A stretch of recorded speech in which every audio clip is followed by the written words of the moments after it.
to the Funnel Reboot Podcast with your host, Glenn Schmeltzley. Let's get into today's show. Hey, Glenn here. Welcome to Funnel Reboot. Whether it's your first time joining us or you've been around for a while, I'm really glad you're here. Today we're continuing our summer book series. Our guest spent most of his childhood in West Africa, where his parents were missionaries. When he was young, he saw people spending a large portion of their day walking from their village to the well where they could get water. Now, as he consults to other businesses, he sees them struggling to get a steady supply of prospects. They commit random acts of marketing in a frantic bid to fill their funnel. And as they do this, they look to him like the villagers that he once watched, using up precious energy and spending much of their time on just subsisting. Believing that leads are as important to business owners as having water is, he hopes to show them how to secure their prospect supply. That's why he works today to build marketing systems that help businesses reach their full potential. I spoke to him about the book that he co-wrote with R. John Robbins, The Automatic Marketing Machine, which came out in 2022. He lives with his wife and 2 kids and their hyperactive German Shepherd in Huntersville, North Carolina. And I'm really pleased to speak with Danny Decker. I'm so pleased to welcome Danny Decker to the show. Welcome, Danny. Glenn, thank you. It is a pleasure to be here. It is for me too. Can you please tell us the name of the book that you are co-authoring? Yeah, so the book is called The Automatic Marketing Machine, and it is available on Amazon and just about everywhere else. Excellent.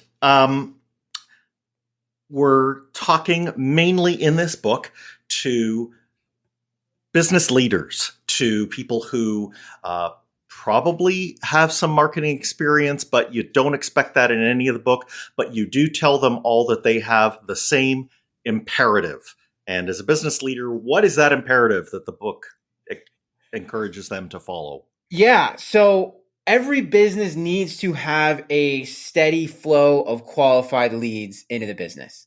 Otherwise, they are going to shrivel up and die sooner or later, right? Leads and customers are the lifeblood of every business. And the point that we try to bring home in the book is that you really need to have a sustainable, repeatable process of generating leads, so that if you as the business leader or the business owner or whatever, need to go on vacation or get sick or just get tired of doing it all day, every day, that you can still have that flow of leads into your business without being dependent on your personal manual labor.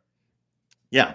And I guess labor is the thing, because while you don't deny that a business can survive with a leader going and whenever business is tapering off, rustling up some business of their own, or maybe the odd referral coming in out of the blue. But you equate it to subsistence survival. So, and this is a really interesting thing that is spread throughout your book, and it comes to your experience as a child. So can you tell us a bit about how you see a business owner that is just subsisting on the business that is in front of them today, and how that relates to what you saw when you were growing up? Yeah. So, and thanks for bringing that up. So in the book, I do kind of talk a little bit about my childhood, which when I was 6 years old, my parents joined a mission organization in West Africa. And so we moved from Minnesota, not too terribly far from you, Glenn, up to Liberia in West Africa. And, that was a whole interesting experience on so many different levels. But the part that's relevant, and we, spend a chapter of the book talking about it, is it's really interesting watching the challenges that so much of developing countries, specifically in West Africa, have around water. And what ends up happening is that a good portion of a village, right, and it's usually the women of the village, spend a substantial amount of their time manually walking down to a river every morning. Maybe that's 30 minutes away, maybe it's 4 hours away, and manually gathering water and hauling it back to the village to meet their daily needs. And the point we make in the book is the analogy there is the business owner that is manually developing business, going to, Chamber of Commerce, BNI meetings, right? Doing all of this manual labor. And what I saw in West Africa was one of the big catalysts for development was when governments and organizations began investing into building sustainable automatic water supply, right? So starting by just using rain catchment tanks and eventually dams and pipes and all this to deliver a steady flow of water to the village. And now, the women of the village don't have to spend the majority of their time and energy just doing this manual task. Instead, they can plant crops, they can educate their kids, they can do all sorts of things that are clearly a much better use of their time. And I make the argument in the book that small business owners especially are stuck in that same cycle. And when they can build systems that automatically bring them leads, now they can all of a sudden start worrying about bigger and better things like how to scale their business and grow their team. So it really can be transformational. Yeah, it sure can. And we take it for granted here in the West. I thought nothing of it when I looked at the cover of your book and saw that there's a kind of a utility pipe that's delivering to a pump, and the pump is just watering plants, and the plants are growing. Like, sure, any one of us sees that anywhere. Well, that had to be built, right? Exactly. It didn't just come up out of nowhere. Right. And for we lose that perspective here in North America. For most of the developed world, or the developing world, access to water is a major problem. And we're talking billions of people in this world. Yeah. And when we look at how people are getting, the leads equivalent to the water, a lot of times you said, things like BNI, things like going out to chamber meetings, having past clients.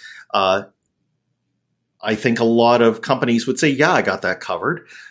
We have referrals that come in. We are, regularly hearing from a client who says, oh, I passed somebody else your way. We're good. What would you say to them?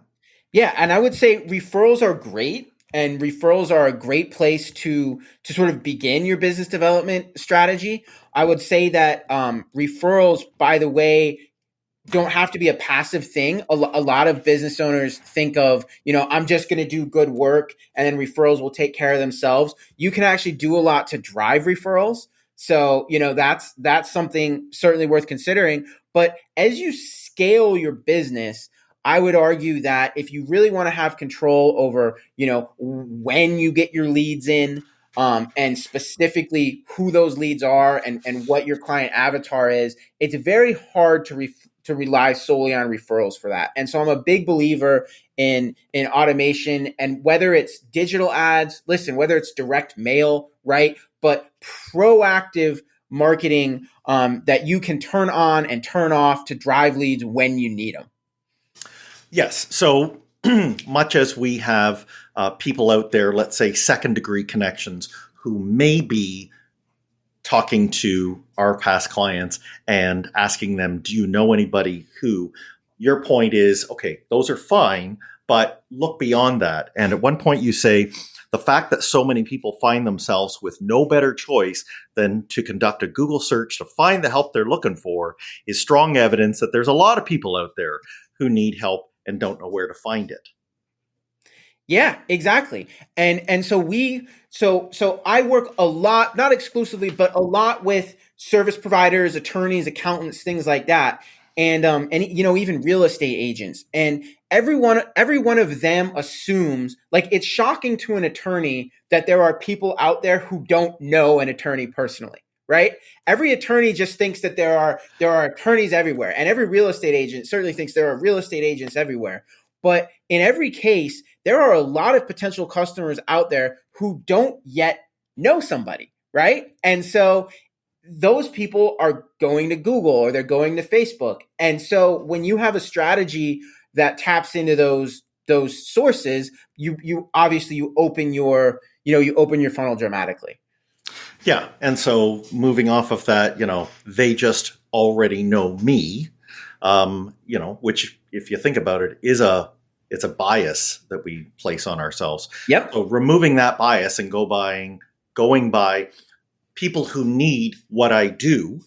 Yep. Then we can work on the do they know me, right? Yeah. So And just turning it around. And I'll add something onto that because I love that point. Not only, speaking of biases, we also all have this bias that we are much more memorable than we actually are, right? Because we're all the most important person in our own universe. Oh, you're hurting me. I know it. Well, I'm speaking to myself too, right? Like we all want to think that if we meet somebody for coffee and have a 45-minute conversation with them and we charm them and we impress them so much, they're going to remember us for the rest of their lives and they're going to send us referrals. And listen, that's just not the case. Like we're all so busy. We're all just hit with all this information all the time from all sides. So it's not enough just to have that initial conversation with somebody. You really have to have systems in place to stay top of mind with them. And, funnels I think of as, sort of front end marketing, but there's a whole conversation we have in the book around the back end marketing too, which is just how do you stay in touch with those people? Because you have to stay in touch with them. And Glenn, I can't tell you how often I get clients that met me or heard of me 2 or 3 years ago and the time just wasn't right. But because they get my email marketing and some of my social retargeting, they reach out to me a year or two later and they're like, hey, I've been following you all this time. And right. I'm not naive enough to think that they just remembered me. Like it's the systems that keep me top of mind. And so I just think that's a really important conversation. I'm glad you brought that up. Yeah. So that's premised on two things, right? So the first one is we have to get past the fits and spurts kind of campaign mentality that a lot of people consider marketing to be, right? You see this, well, it coincides with the time of year when most people sign up for gym memberships. That should be a big clue right there, right? Exactly. New budget year. All right, we're going into this marketing campaign, and about 3 months later, we just, turn it down or turn it off. And then until we get really nervous, we crank things back up again. So that yo-yoing, you're saying that we got to stop. Because that's a disaster. That's a disaster for first and foremost the sanity of the business owner or the business leadership, right? Like that cash flow yo-yo, more like a roller coaster sometimes. Like it's bad for your mental health. It's bad for your physical health. It's just bad. And the classic example is, you're hurting for business. You're worried about cash flow. So you go out and you do some marketing, whether that's, something digital or, just like shaking hands or whatever. And then you generate a bunch of business, but then you get so busy fulfilling it that your pipeline dries up. And then it's just this vicious cycle. And that's why it's so important to put systems. And that's why the book is called The Automatic Marketing Machine. Because when you just have that machine just cranking away, that's how you level out those peaks and valleys, because you just have a flow of leads, whether you are actively thinking about your marketing or not. And that raises a great point that you have about this flow, and that a lot of times, and I'm not singling any individuals out, but I think they could probably be fit under the general label of internet marketer. They seem to suggest that more is always better. And you say, however, and this is, I know, true for service providers, that more is not always better. There is an actual ceiling on how much you want. And the point of your machine is basically to build it to the size of the pipeline that you can sustain. Yeah, because there's a quote, I can't remember exactly how it goes, but like something like the fastest way to blow up a business is to do too much marketing before you can handle it, right? Because, if you, whatever business you're in, if you get more work than you can scale up and manage, well, I think the quote is you're just speeding up the rate at which the world finds out that you don't know what you're doing, right? Because you're gonna drop the ball for all these clients. You can't possibly handle the volume. And so a big part of an effective marketing machine is the ability to bring me enough leads, but not so many leads that it overwhelms my sales team and my operations team, right? And there's a corollary to that too, Glenn, which is it's not only about the quantity, it's also about the quality, right? It's about attracting the right leads, the right types of people who are qualified, who are a good fit for your services. And that, going back to the roller coaster, part of a big point we make in the book is that if you're on that cash flow roller coaster and you're on a valley, and so you're freaking out about your cash flow, you're prone to say yes to work with anybody, right? Anyone who can write you a check. You don't qualify them. Yeah. And then the problem is, and I'm sure you know this, and I'm sure you've seen this, so many business owners get trapped that way because they take on these nightmare clients who are a pain in the butt to work with, who burn out their staff. And it's all because they don't have the confidence to say no, because they don't know how else they can replace that income. Yeah, they don't know when the next lead's going to come by. Exactly. There's another part of this, and I suppose this comes from people who study what they see in the world around them of marketing and believe that they've got to copy what they see out there. And that is the type of marketing that is going on. So even if they've bought into your, okay, I know I'm going to be doing this and I know I'm going to be doing it 12 months of the year, you tell them, though, don't copy what the big companies are doing, because they're in a different strata and they're using a completely different kind of marketing tactic. Yeah, such a good point. And the classic example is, the Super Bowl, right? Is, Right. you get big brands like Nike and all these big brands that drop tens of millions of dollars for a 30-second ad spot, and it's in pursuit of brand awareness, right? And so your average small business owner sees the big companies advertising that way. And listen, it's not always the Super Bowl. Sometimes it's just billboards, right? But it's this brand-based advertising, and small business owners can't compete that way. Small business owners, if you're spending $1,500 a month or $3,000 a month, you need to be generating results from that. You need to be generating leads. You need to be generating clients. And brand-based marketing, one of the problems is it's very hard to track effectiveness, especially in the short term. And so what we present in the book as the alternative is what's called direct response marketing, where I'm not just showing you my logo and hoping you like it. I am offering a solution to your pain point. If I'm a divorce attorney, I'm offering a checklist of how you can start thinking about divorce. And I'm putting my advertising dollars into getting that out there. And then I'm saying, call this number to get it, or click this link to download it.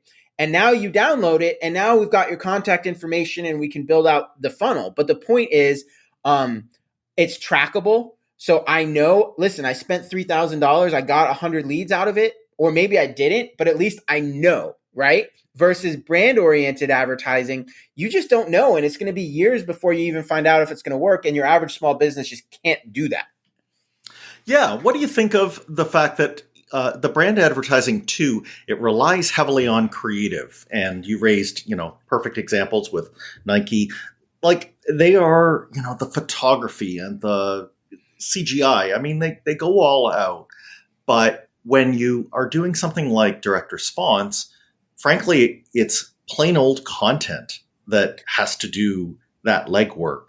And that's coming down to what you as a leader or one of the key people in that company, it's your subject area. It's what you know. It's what you live and breathe. So, are you also saying that direct response is good because it's not one of those ways where it's just the amount of budget spent on producing something is the yardstick for success? It's how well do you know your stuff? And if you are good at what you know, you ought to be good at direct response. Exactly. And Nike can afford to spend tens or hundreds of millions of dollars a year on this amazing creative production. And so that works for them, and they have data scientists and they have huge teams. Your average small or even medium-sized organization can't spend anywhere near those types of resources, that type of money. And so, it's about knowing your subject area, because to your point, you're kind of leading with content. But even more than that, it's knowing your clients and customers, right? What's going to get them excited? Right. What's going to get them motivated? Like, what offer are you going to make them to get them to take that first step? And so that's in the book, that's where we encourage people to start is, how well do you know your customers? Who are your ideal customers? And what can you say to them to get them to take that first step, into your funnel? Yeah. and having a very good knowledge of how you've helped other people just like them is going to be your ace in the hole there, right? That's why you're telling people, don't worry about the large, creative budgets. Just focus, it may be a lot less costly, but it's actually even better to talk directly to the customer and just to have them hear that you can get them to a future state where they want to go. Love the way you said that. Yeah. I totally agreed with that. And one of the exercises we suggest in the book is call your 10 best customers and make a list and look back over the last couple of years and call your 10 best customers and just ask them these questions. Ask them things like, what motivated you to, pick up the phone and call us? What emotions were you experiencing? What transformation were you hoping for? There's a book, you may be familiar with it, called Story Brand. Yep. It's pretty popular, obviously. And that book is a great framework for really helping marketers think through the mindset of their customers and their clients. And when you put yourself in their shoes and you realize that your marketing is speaking to their pain points, it's not about how great you are as the business. It's about speaking to your clients' pain points and helping them understand that you can help them get to where they want to be. The messaging writes itself from there. Perfect. So you've convinced us no more committing random acts of marketing. We're gonna do it properly, and we're gonna do it with a direct response. And I want to get into what that direct response looks like, but we're gonna take a really quick break, and then we're gonna come back and talk about that. I'm breaking away for a moment. You can keep up to date via social media. Take your pick of Twitter, Instagram, LinkedIn. We're on all of them. If you want to be notified of new episodes, visit funnelreboot.com. It'll give you a form for being emailed when each new show is out. Our website also has links to many of the podcast apps we're found on. And once you pull up the show on your app, I'd love you to subscribe to it. Lastly, if you know someone else who'd get value out of this content, please share the show's URL with them so they can do the same. Now let's get back to the show. Okay, Danny, so we're now getting into what the book addresses around the ways that we can get someone to get in touch with us. We have some content offer that we can, get their interest with and thus understand that they are interested. Am I right that those are normally going to be around just discussing the problem? Because you actually fork it at that point. You say there's some people that'll just want something that gives them an inkling of what their problem is because they haven't really got that fresh in their mind. But you also say there's a type of person who needs something right now. Yeah. So I think of it as a spectrum, right? A line. Basically, how urgent is the problem for the prospective customer or client? And a 1 is, they don't even know they have a problem. They're just kind of happily, blissfully unaware. And then a 10 is, listen, this is a 5-alarm fire. I've been arrested. I'm in jail.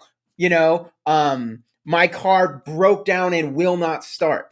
It's urgency. And so if you are targeting customers and clients who are at that level 9 and level 10 of urgency and they need a solution now, the offer and the campaign that you're building out needs to be, here's a quick solution. I'm here to help you right now. Call me now, right? Come to our office right now.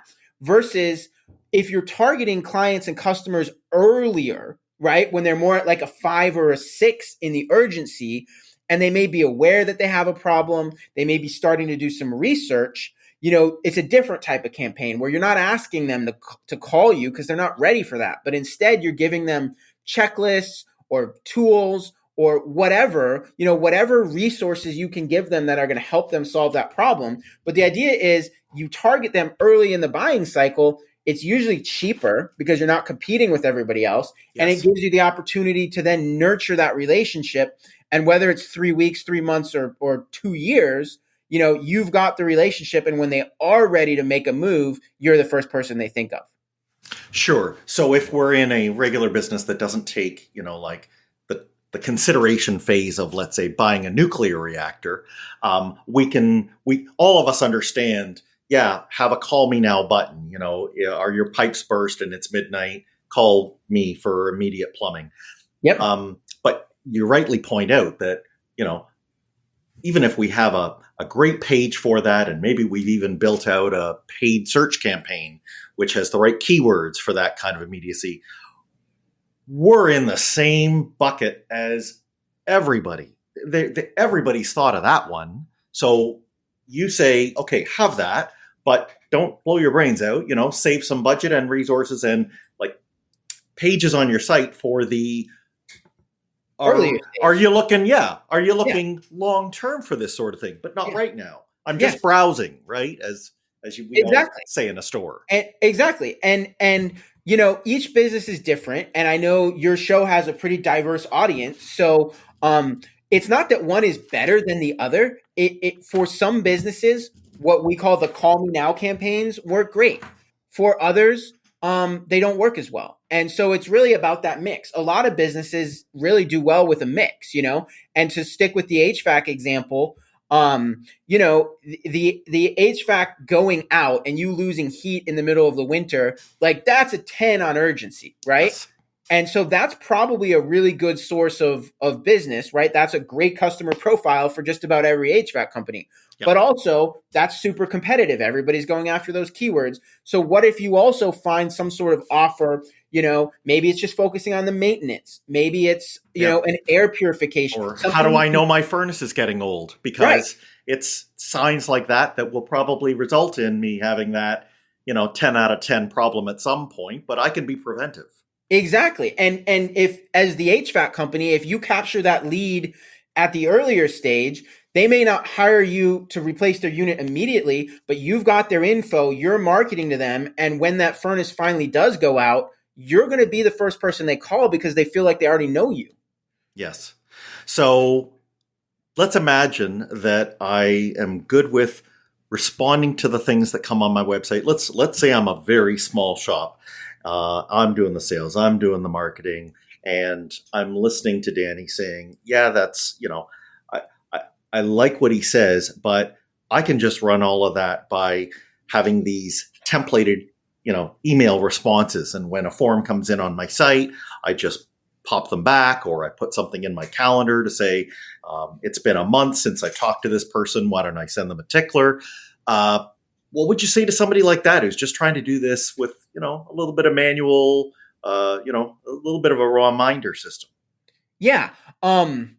So automation is always going to be your friend, because what happens when, you as the small shop owner are just overwhelmed with customers for a week straight? I can promise you're not going to find the time to make those follow-up calls that you know are important. It's just reality, especially as a small business owner. So the value in using automation, and as you know well, Glenn, is it happens whether you're busy or not. It happens whether you're on vacation or not. And so I'm just a big believer in whether it's simple systems, even like something like a MailChimp, or something more sophisticated like an ActiveCampaign or Infusionsoft or Hub. You've got to have automation, but also you've got to take the time up front to really dial that stuff in strategically. Like I cringe when you see those auto response emails that come out that are just obviously canned and copied and pasted and just don't really speak to my pain points and my priorities as a customer. And so you've got to do that upfront research and work to really understand your ideal client, understand their pain points, build that messaging into your systems, and then let the automation run.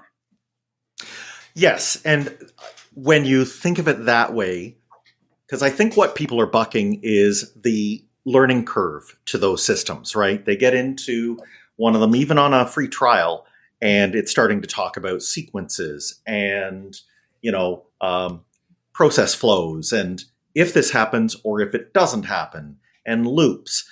And it can be overwhelming.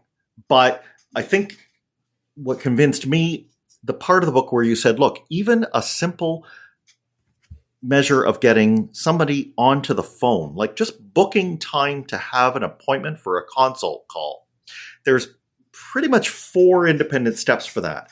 But to move across those 4 steps to actually have the phone call, the combinations of things that can happen. They decided that they wanted to have a phone call, but it didn't make it into the calendar, or that they missed that time. They couldn't make that call and they need to reschedule. I mean, you point out, I think on that one, there was like 20 different nodes, 20 different individual steps, which you may or may not go through, but frankly are always there for even the simple matter of booking a consult.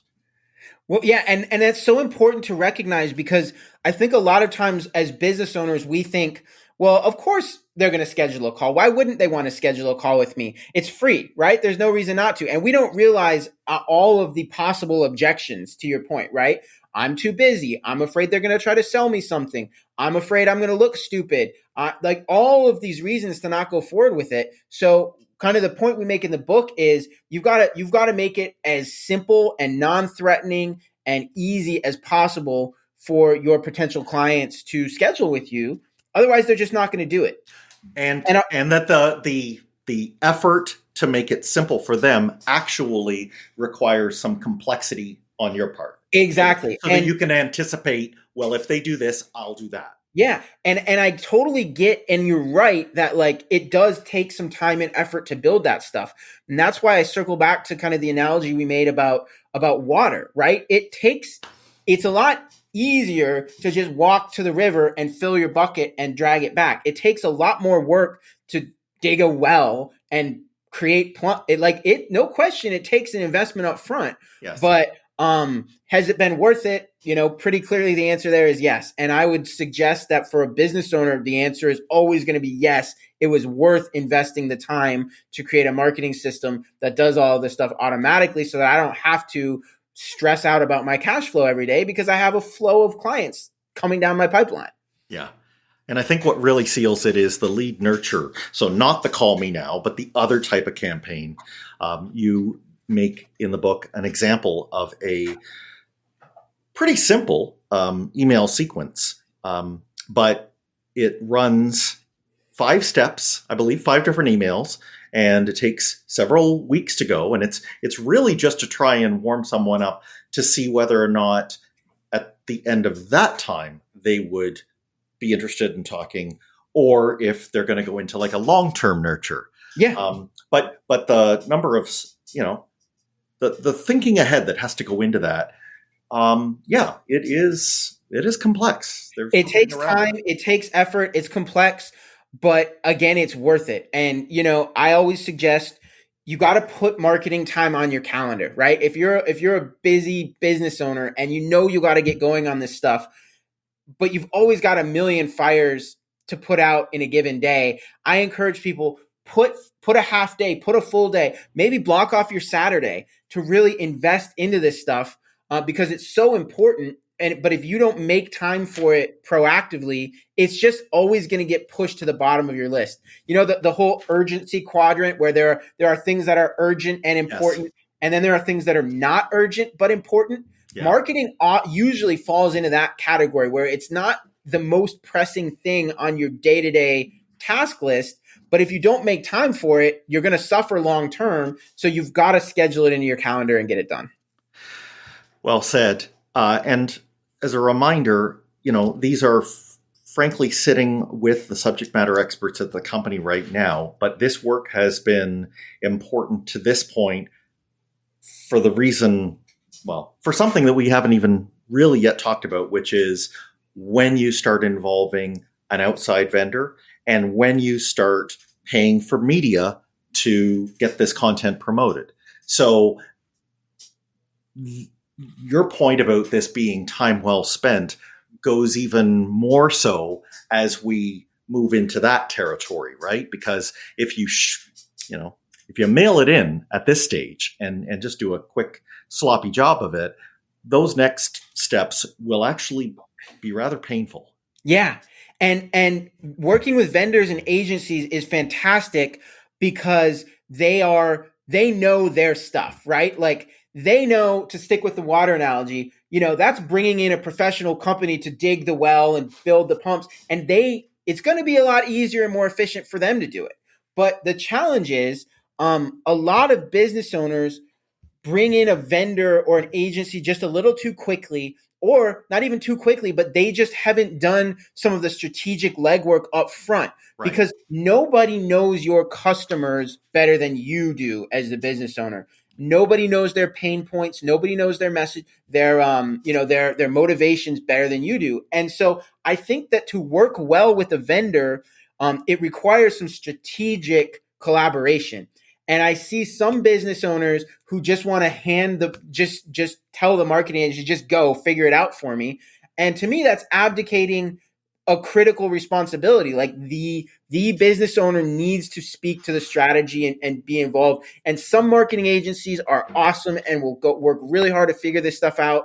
And other agencies are just going to take advantage of an owner that just doesn't know what's going on and isn't paying attention. So it's really important, regardless of what type of vendor or agency that you're working with, that the business owner, the CMO, the marketing leadership stays involved, especially on the strategic perspective, because it has to be a collaboration and a partnership. Yeah.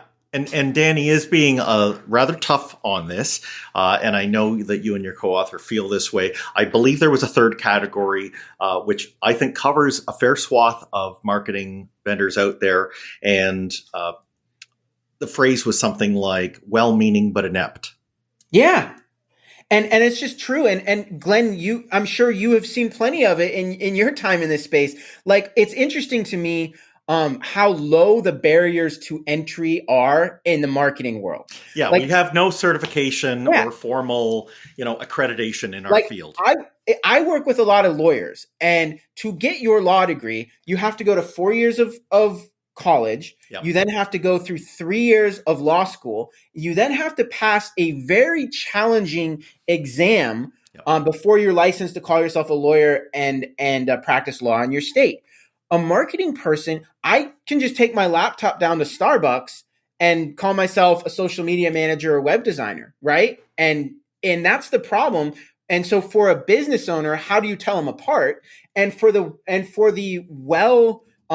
skilled marketing agencies out there, how do you distinguish yourselves from the folks at Starbucks that are amateur hour, right? And so that's, I think, a major challenge just in the marketing industry in general. Yeah, and you got to feel it for the buyer who is looking at that. That general and timeless phrase, caveat emptor, still applies. But yeah, there needs to be some vetting of that outside marketer. And you point out that you have to have your specs already nailed. In a similar build analogy you used, you said you wouldn't go to a house builder and hand them the plans that you've worked over and walk away and give them the liberty to say, well, I don't want the bathroom here. I want it there. Or I'm going to make this room smaller. It really doesn't need to be that. You don't know. They're going to be measured by coming down to the inch on the plans you wrote. And that's it. So if you can say to them, I'm looking for this many leads per quarter, I'm looking for this rough amount of pipeline revenue per quarter, and I'm looking for it to come in at a contribution margin of roughly this much, so I hit my ROI. Yeah, that's the kind of thing that any good marketer should say, all right, let's go. But if you don't say that stuff, or you're very vague and you say, oh, I just want as many as possible, which we've already trounced. And if you're not careful with who you ask that of, be careful what you ask for. And it comes down to what we said earlier. It's the abdication of responsibility. Like the business owner, the business leadership needs to to be the architect and say, this is what we want to accomplish. And then find a great vendor to partner with to build that out and to bring their vision to life. Okay, so let's just leave it at you're no discriminator of persons here. You're slagging the marketing agencies who don't do that, but you're also slagging the business leaders. They both have to come prepared. They both have to be ready to deal in hard numbers. That it's going to take two to tango. Said it perfectly. Agreed perfectly. It takes two to tango. Guess the last thing that we're talking about now, because we've gotten into, not only spending money on the skills of a vendor, but also spending on things like channels. What do we need to be thinking about if our machine is going to be using some different ad platforms. Yeah. How are we measuring this stuff? What do you recommend? Yeah. So first thing is you got to know your clients and where they spend their time, right? Are your clients, first off, do you want to go after those clients that are at a 9 or a 10 in the urgency level, right? If those are the clients you're pursuing, the search engines probably make sense because we all know that's where the high intent They capture demand. go. Yep. But obviously I'm a big fan of Facebook and LinkedIn because of the targeting you can do, because of how precisely you can target. But if your clients don't spend time on Facebook, you shouldn't be advertising on Facebook. The radio still works well. Believe it or not, direct mail still works really, really well. I have clients that are doing a great job with direct mail and linked up with a QR code that takes them to a landing page. So the old school marketing can still work really well. It just depends on who are your clients, where do they spend their time, how can you reach them? And I mean, direct response, especially direct mail. What are we talking here, Danny, in terms of history? How long have we had that? Yeah, I mean, direct mail has been certainly, 100 years, right? Perhaps longer. But what's interesting is when the digital revolution happened, everyone started trending away from direct mail and saying it was antiquated. And well, today, your costs per lead for direct mail are quite a bit lower than they were 10 years ago because everybody's bought into it. Now everybody's like, oh, we got to go digital, forget direct mail. But it's having something of a renaissance. Because, and it's not as competitive. Yeah, exactly. Another plus of having that 100-year heritage is when it comes to measurement, if you are dealing with somebody who's worth their salt, the way that you track those things, that has been well established, right? Wouldn't you say that things like, the embeds that you make or the way is that you name a campaign and that you can split test a campaign? I know that you run through 7 rules of what you must do. And, that's testing, and split testing is one of them. So this is all well known to the people who do it. And that you're suggesting that a business leader has to ask for it. They may not need to know all the intricacies of how it's done, but they've got to ask for it. Yeah, they've got to ask for the testing. They need to know that, I'm a big fan of platforms like Unbounce, which allow you to, A/B test. And so the business owner doesn't necessarily need to understand how that all works. And they don't necessarily need to see the results of every test. The business owner needs to be looking at the bottom line numbers. What's our cost per lead? Are the leads qualified? But the agency that they're working with, really needs to be testing headlines and images and copy and all of those things, Glenn, that I'm sure you know well. The business owner is not necessarily going to know the details, but they do need to ask for it and make sure it's happening. I'm just always surprised by how many agencies, when you drill into what they're actually doing, they're not actually testing different headlines or different layouts. And it's like, we all know it, but we've got to also do it. Yeah, we do have to, if I will sympathize with, the business leaders out there. Maybe this is their only first or second time with an agency. So the picture of normal may not be there for them. But, you strongly say if you are sitting in a meeting with a marketing agency and they haven't, put numbers up on the screen or explained what the outcome of, an activity was, you should ask for that because you deserve it. It is normal to get that. Exactly. And it comes back to the, it's unfortunately hard to, if you're a business owner and you don't really understand the world of marketing, it can be hard to tell, does your agency know what they're doing or not? And so that's where in the book, we provide some questions to ask to kind of help you, vet them out and hire the right partner. Yeah, and I think it also works the same muscle, frankly, that business leader is needing when they're writing content for their customer. Because we all have our crazy jargon in our own professions. That doesn't give us license to just barf them out on our prospects, right? And so if we're getting that from one of our vendors, like a marketing vendor, we can politely but firmly say, would you mind saying that in plain English?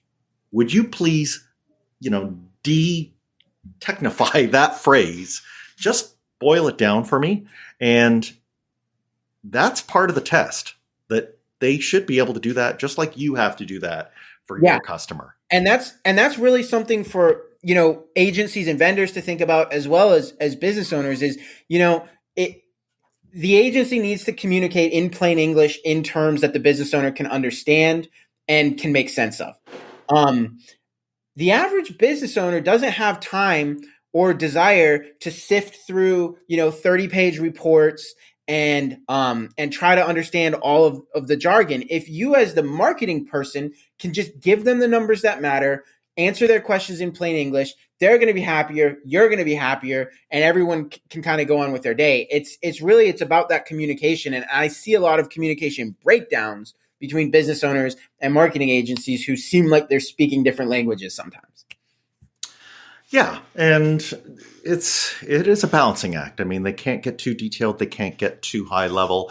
The good ones I know will also sometimes, and this takes some braveness, is they will do a spotlight on one particular thing they're noticing that doesn't make sense to them. And they'll share that with the business owner, and the business owner will use their knowledge from, past interactions with how the market works and say, oh, what you're seeing there is this. And that's actually, you wouldn't have known this, but that's a great opportunity. Let's go down that path. I love that. And that's such a good example of like a good, healthy collaboration between a business owner or leader and their vendor agency. Yeah, it's like each of them, those old best friends, lockets that we used to see, the ones that, it's like two pieces and they fit together. Each one of them has a piece. Neither one of them on their own can see the whole thing. Love it. If they each kind of just share what they know and do it in a common universal language, then, it's going to result in that company getting a better supply of leads and, doing better than their competitors and, frankly, growing into the kind of business that they wanted to have from the very beginning. Love it. 100% agreed. Danny, when people are looking not only for the book, because you've already mentioned where they can get that, but when they're looking for more of your expertise, where would you send them? Yeah, so they can go to automaticmarketingmachine.com. My personal website is dannydeckermarketing.com. And then you can find the book just on Amazon. It's called The Automatic Marketing Machine. Well, let me just finish by thanking you so much for coming on the show. Glenn, I thoroughly enjoyed this conversation. I appreciate the opportunity. Thanks so much for having me. Yeah, and thank you for laying out a book that, doesn't try to get too stuffy or complex on these things. You boil it down, you make the strong case for it. It's a very straightforward read, but I'm not going to say that it's a simple read because it does take someone to task over the things that they've got to do. So I hope that whoever listening today has gotten that out of it and that they've got some insight into making their funnel even better. Thanks for listening. Follow the show on Twitter @Funnel Reboot. If you like what you have heard today, please consider leaving a review wherever you get your podcasts.